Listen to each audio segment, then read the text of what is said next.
મંડળ અહીંયા ઉપસ્થિત છે ત્યારે આ પરિવાર વતી આપ સૌનું હાર્દિક સ્વાગત છે. આપણા મહામંડળના વડીલ વેના ભક્ત મંડળ બરોડાની આપણી જે યુવા ટીમ છે આખી આજે તો બેન પણ પધાર્યા છે. દર વખતે એમને કહું તમે અમારા ગ્રુપમાં છો, તમારા મેસેજને ક્યારેક ક્યારેક તમારા વિસ્તારમાં જોજો તો આજે ખૂબ આનંદ છે કે બરોડાની ટીમ પણ આપણી સાથે છે.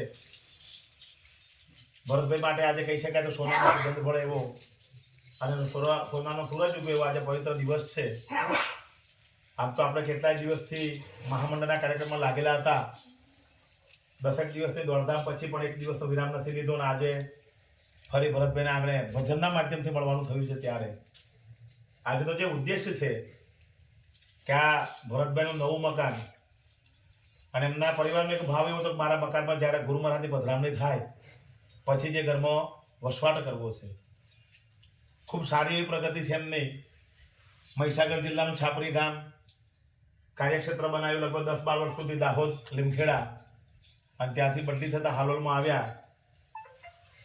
આ તો ભાગ પડા મને ભગવંત મળ્યા હતા, નસીબનું પાનું પલટાણું અને આમનું પાનું પલટાયું હાલોલમાં આવ્યા પછી.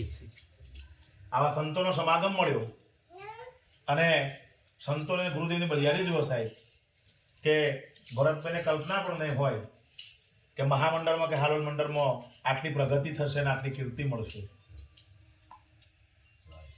એમનો પાછળનો આપણે બધા એમનું બાળપણથી અને એમની યુવાનીની બધી અવસ્થામાં આપણે એમના પરિચિત છીએ કે સંઘર્ષમય જીવન જીવી અને અત્યાર સુધી આ છે કે બરોડા અને બરોડા જેવી આવી મોટી સિટીમાં